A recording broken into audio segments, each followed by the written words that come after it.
Hi, this is Chris Gay with episode 2 of my Connecticut Yankee podcast, and I'm with Marc LeBlond. Hello. Hello, Marc. How you doing? I'm doing fine, Chris, and yourself? Good. Thank you for asking.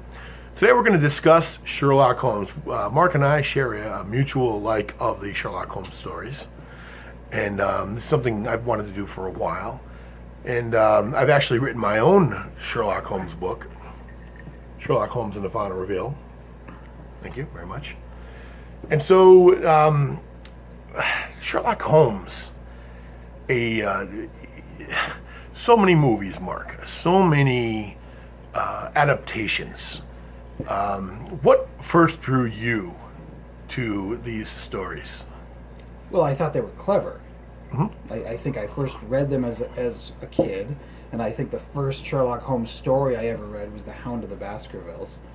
And it just sucked me in. And, you know, when you're an adult reading Sherlock Holmes, you can sort of see the ending and you can see the formula that Conan Doyle did. But as a kid, this was a mystery to me.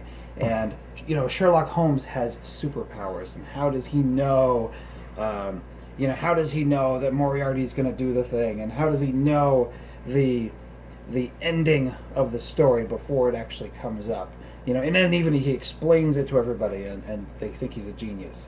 But it turns out he's just memorized the entire world history of crime, and he knows what's going to happen before it happens. Well, it's funny. I read a quote once from Conan Doyle, and he was surprised that he was asked this question. And I actually, as you know, I'm someone who's written several books, chrisjgay.com, by the way. He was surprised that people didn't think he knew the ending. Like you would simply write a book without knowing the ending. And I laughed when I read that because it's true. You can't write a novel or a story without knowing the ending, because while you can change the direction of where you get there, you got to know how it's going to end. And that happened with me on my novel and then on the Sherlock Holmes book. But he found a way, and he was a doctor at one point, and he was an eye doctor from Scotland, and he had a doctor who he based Sherlock Holmes on, who was a very perceptive doctor. In fact, if you ever watched the House TV series, it's actually House is a takeoff of Holmes, and Dr. John Watson, and Holmes's best friend was Dr. James Wilson. And actually, House lived at 221B Baker Street in New Jersey, in Trenton, New Jersey. And as you know, Holmes lived at 221 Baker Street in London, England.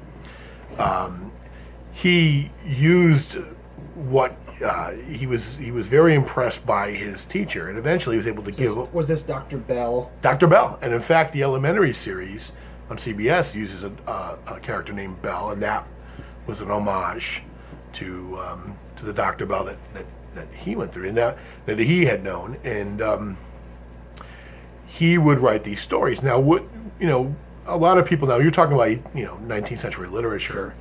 Sure. People might not know that Holmes had done,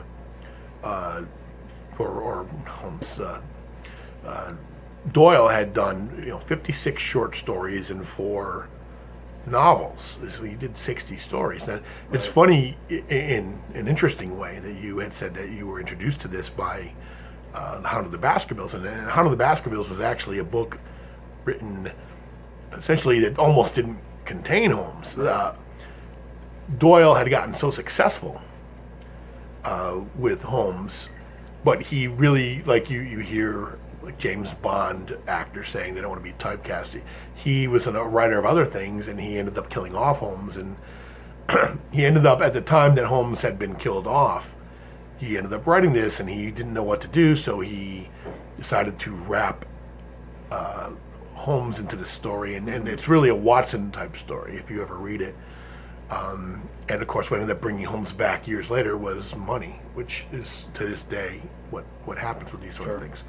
But it's still, most of the Holmes stories were just written for magazines. They're very short, a couple of 15 pages or whatever. Right. And he was somebody who was able to take a character and just expand him into something that people had never seen before. And everything is always obvious once you know the answer, Right. as you know. But with Holmes, it's, he was able to take it to another level, and that's why Holmes exists. His popularity exists so far into the 21st century Sure. now.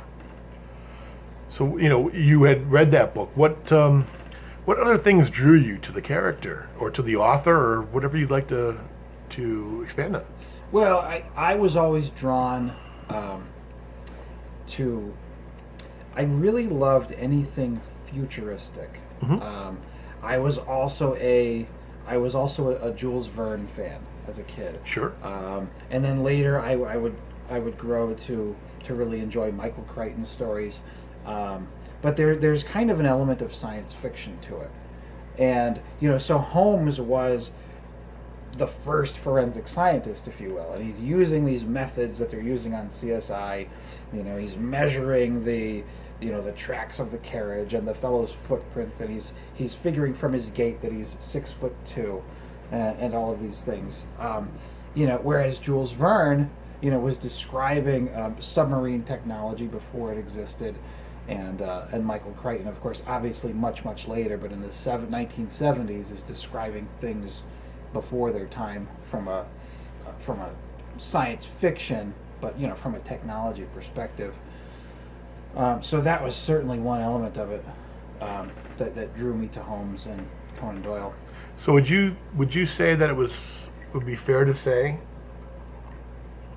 that some of Holmes's methods, which were today we see numerous TV shows that solve crimes in a certain way, but that's because we're born in this era. Mm-hmm. But a lot of people don't think about what happened before we were born. So would Right. you say it's fair to say that the police may have gone or detectives may have gone in different areas and allowed them to hone their crime-solving skills that perhaps it would have taken them longer to do because of Holmes's abilities and how they were brought to life by Conan Doyle? So I think what you're saying was real life policing influenced by Holmes? Right. Did life Right. imitate art? Right. And I'm inclined to say yes. I'm going to give that a heavy caveat by saying I'm not a criminologist, and I'm not any expert in any way on policing, but just from a literature perspective, I think Edgar Allan Poe's character. I think, what was it, Dupin? The Rue Morgue sort of. I think those came after Holmes. Somebody should seriously fact check me on that. But my point is, as goes literature, so goes real life. It's kind of like how Star Trek had the flip communicators, and then you had the flip phones 30 years later. That's very true. And you had the Skype TV screen in Star Trek, right? And the doors that open. So this is fiction, and then life is imitating art, and it wouldn't surprise me in the slightest if policing was influenced by that. Also, like in Back to the Future 2, when you had the self-tying shoes from Nike, which is actually, which I think they've developed now, if you have enough money to buy them. Not as important as crime-solving Right. techniques, but to be able to actually the Terminator, wasn't that one of the even though that was totally fiction, one of the characters said that what they found from the Terminator had allowed them to go in radically different directions. I think this is true because a lot of people in fact, many subjects of life that don't involve detective work, sometimes it takes a new voice. Sure. And I believe this, a new voice to show people that you can go a different way than what you've always known, what Right. you were born into. And I think that the people that take that to the furthest limits are the ones that are that are trendsetters. Right. Come on. And it's just Conan Doyle had written such interesting stories. I had been captivated since I've been reading since I could pretty much since I learned the language. and I've read numerous books. That's one of the reasons why I became a professional writer and an author. Right. But I always kept coming back to his stories because they were so interesting, and if they weren't to other people, he wouldn't be so relevant today. Right. And for many years, when Conan Doyle first came up with the Holmes stories, he created an address that didn't exist. Now Baker Street existed, but it didn't go up to that number. And long afterwards, it did. And there was a business there that existed that got all these letters for Sherlock Holmes, who is obviously fictitious, and the business had to actually employ a person to answer these letters. Right. And to this day, people think of it, and I always find it funny that not only people thinking that he was real, but that even if he was real, he'd be a 160-year-old detective still practicing, police work. But it just shows how it's like it's cyclical almost. A lot of things come and go.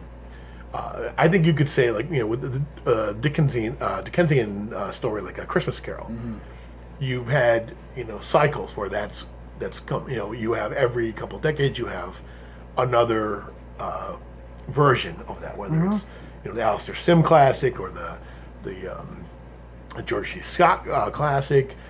You have the Jim Carrey, and you have all these different things, and it'll never go away, at least in our lifetime.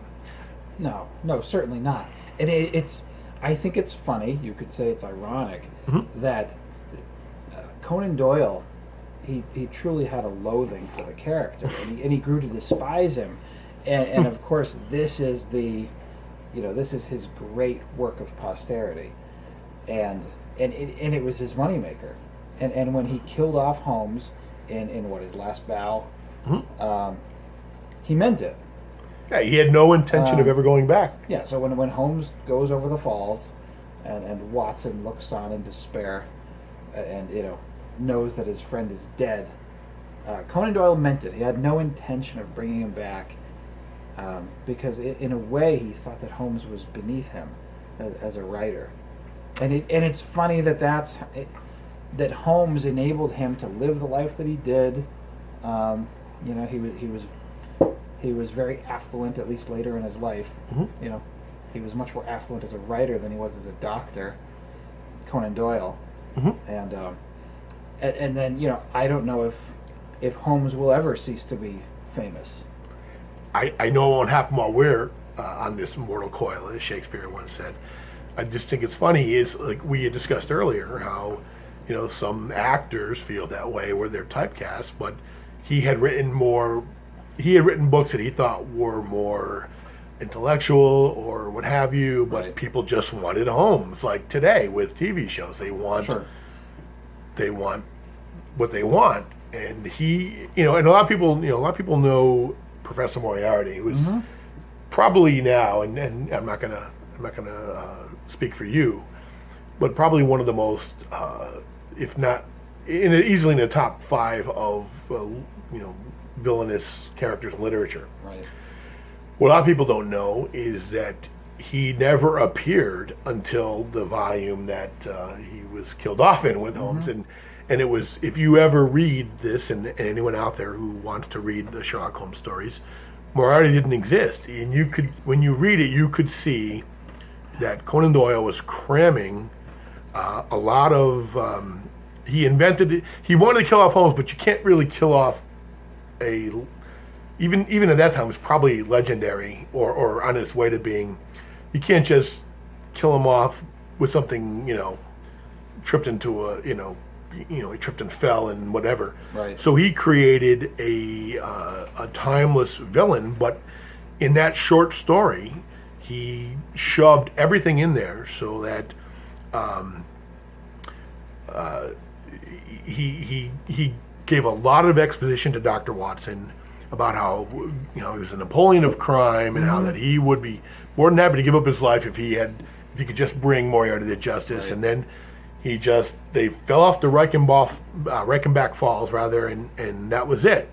And it wasn't until many years later when money talks, that he realized that he had to bring him back, and that's when he brought Holmes back with the story of the empty house, where the underling of Moriarty, which was Colonel Sebastian Moran, Right. came back into it, and then he went on to write several more stories because maybe he didn't care, maybe he did, but it was his meal ticket, and Right. at some point he realized it, and you stick with what, a lot of times you'll stick with what, puts food on your table, right? course. So, did you ever, Mark, have, was Holmes your favorite character? Did you have any, did anybody else draw you to these stories, or was it always just Holmes? Was it always just the methodology that he solved his crimes? Was there anything else from like, whether it's the Mrs. Hudson or all the other people he brought in, or was it just Holmes? Well, and I think the question you're asking me is the entire universe of literature. So I think what you're asking me is not contained within Holmes. If you Or are you? Are you? No. You know what? Go right ahead. Tell me. Yeah. I mean, as far as Holmes is concerned, Mm-hmm.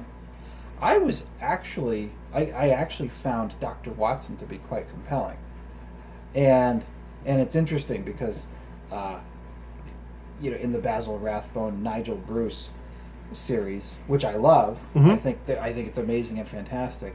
Watson's a bit of a buffoon, Which is a different type of performance than Right. we've grown to know. right? But in the Conan Doyle stories, Watson is Conan Doyle, and so not only is he a competent, expert medical man, but he's a war veteran, and he knows how to use a firearm.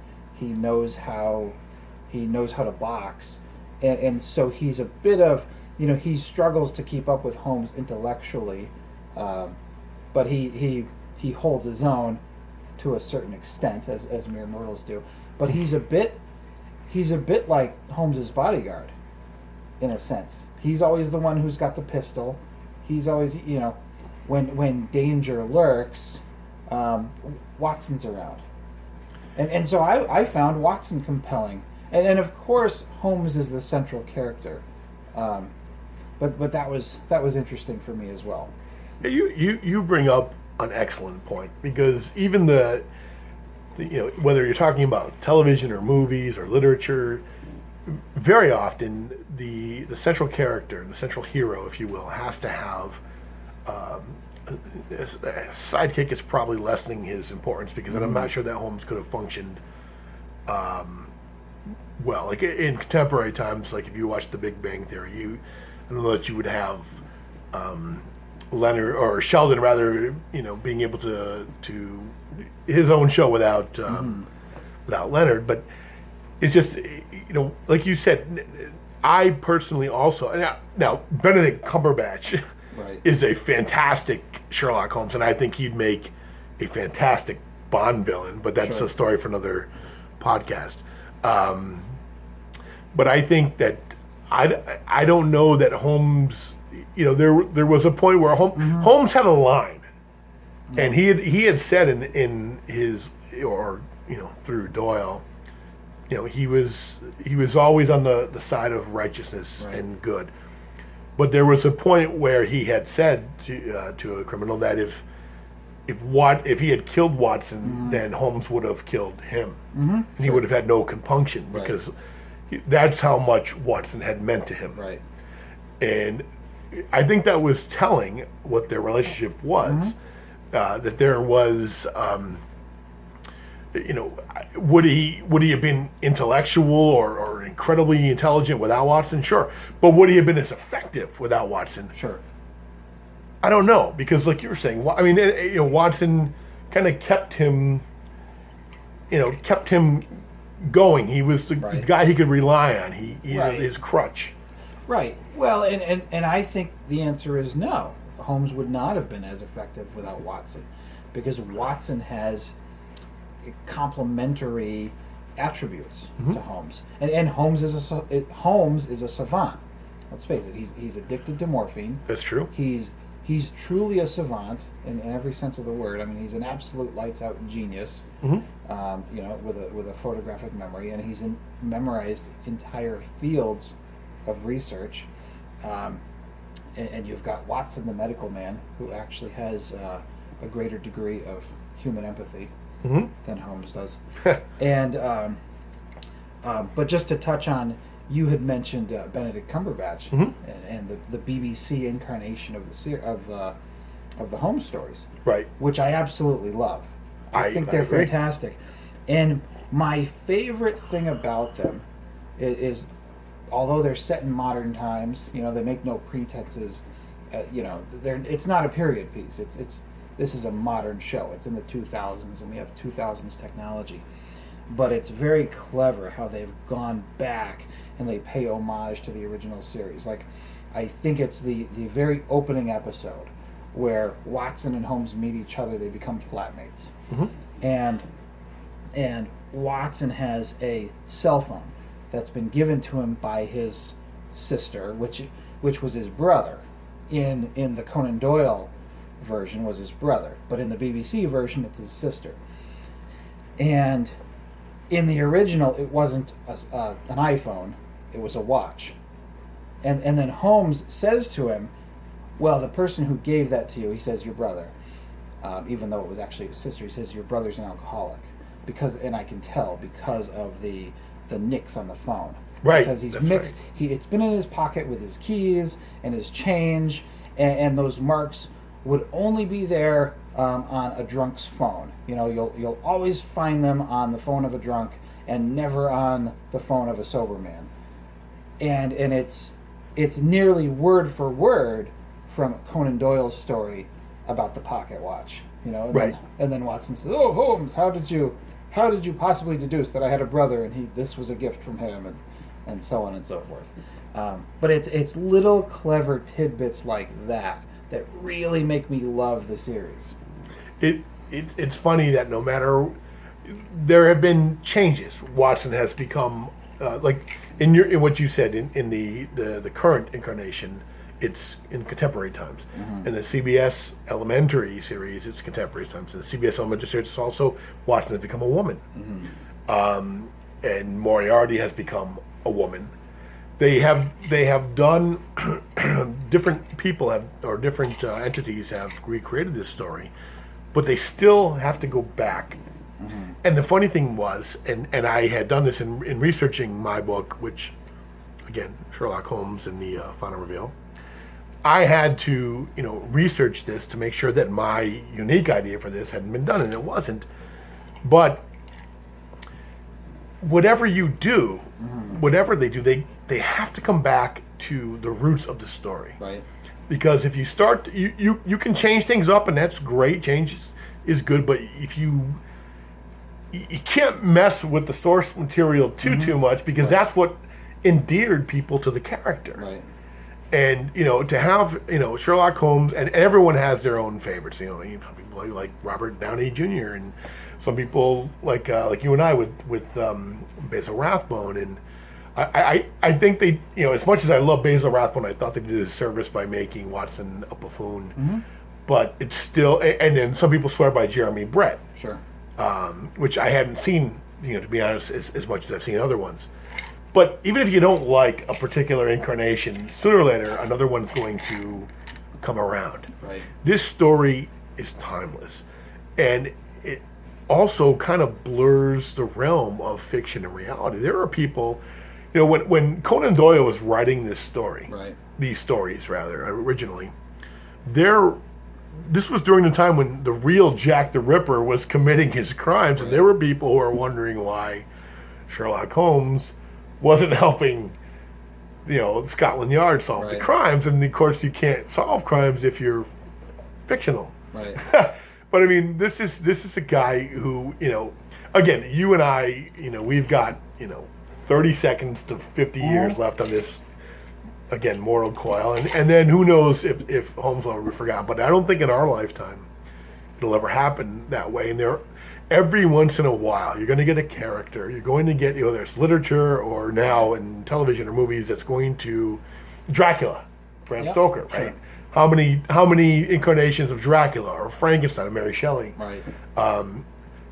These were written in the 19th century, and they just keep coming back every so many years. Right.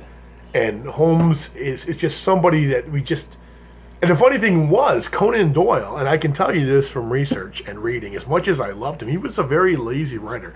Watson's, like you said, he was an Army veteran, but his wounds kept changing.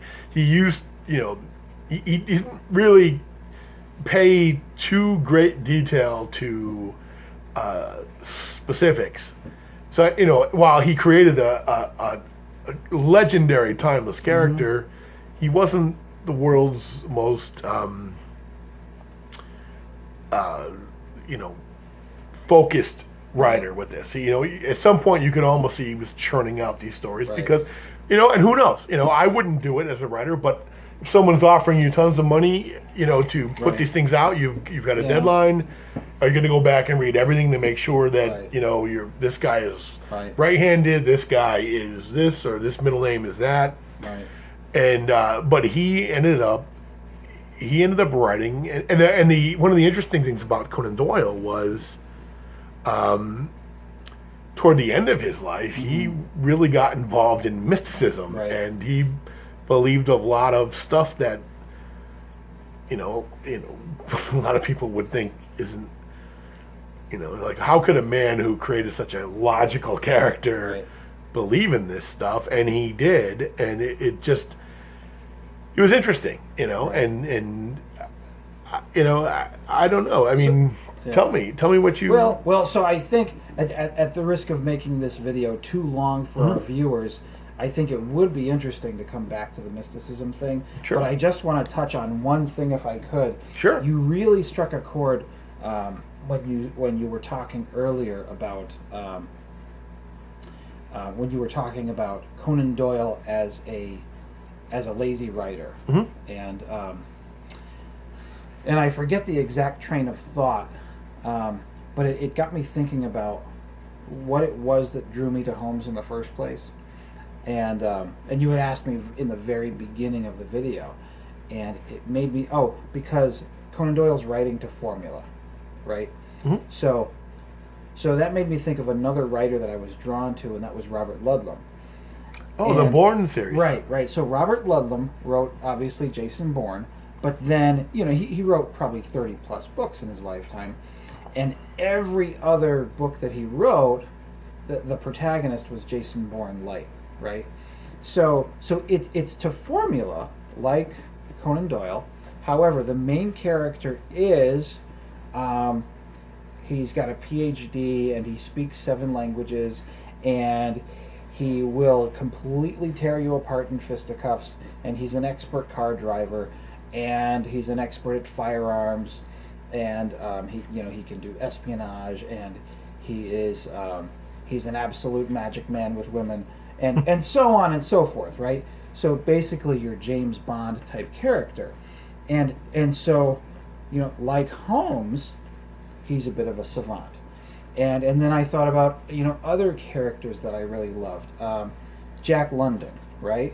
Jack London wrote about White Fang, this wondrous dog who can pull 2,000-pound sleds and defeat a bear in combat.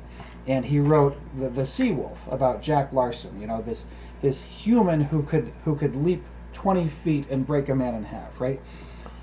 And I think what's compelling to me, and I think to other people, but to me in particular, are outliers, right? So these are people of either great genius or great strength, or they have, their brains work very, very quickly. But whatever it is, there's something about them that's almost superhuman. They're literally off the charts when it comes to doing this particular thing. Like there's a bell curve, and then there's a 99.9% percentile of the population, and they're completely off the chart. They're like, you can't even really measure. They're like 0.000000001% of people can do what they do. and I think that's probably what's drawing me in, and I find so compelling about these particular characters. Do you think that's intentional? To do just what you said, draw people in, because somebody in the original, Roderick Thorpe created the John McClane character, although that wasn't his name in the original, Nothing Lasts Forever book that Die Hard was based on. Just a regular police officer caught in a situation. Do you think was their ability to be that way that drew you in, like a regular person who could do these things versus like a Superman or a Batman or whatever, somebody who wasn't expecting it, they're going home for dinner and all of a sudden something occurs or what have you. Right. So that's an important point, and that's an important distinction. I mean, so you have ordinary people who are placed in extraordinary circumstances and they do extraordinary things, and then you have extraordinary people who do extraordinary things. So there's two types of man that we're describing, right? You've got your average Joe who's heroic, and then you have your Superman, like your Batman, your Bruce Wayne. Bruce Wayne is a ninja / billionaire genius guy, and he's and he solves crimes. And do you find that you're more intrigued, even though you might watch both and enjoy them both? Do you find that the person who is put in that situation he wasn't expecting to be more intriguing, at least in literature? Or do you find you'd rather have the superhero who can do whatever they can do? I mean, Sherlock Holmes had no superpowers at all. Right. He was just a human being. Right. His superpower, if you will, was his brain. Right.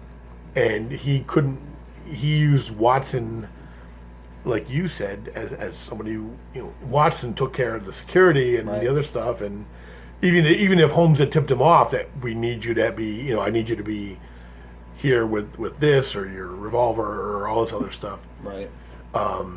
I find somebody who can defeat you, and again, I'm not going to say I certainly love, a good action movie and all that stuff, but I find that if you have a piece of literature or a piece of movie, or a movie rather, that has somebody who can defeat a criminal with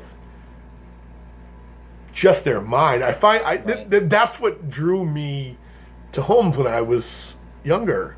When I was really young, was that he didn't have a shield, he didn't have a cape, he wasn't bulletproof. He never gave the credit to himself. He passed the credit in the books. It was Lestrade who he really had no respect for, the Inspector Lestrade, but he would give Lestrade the credit. Right. Because he didn't care who got the credit. He just wanted to take evil off the streets. Right. And then, of course, that was Watson's role.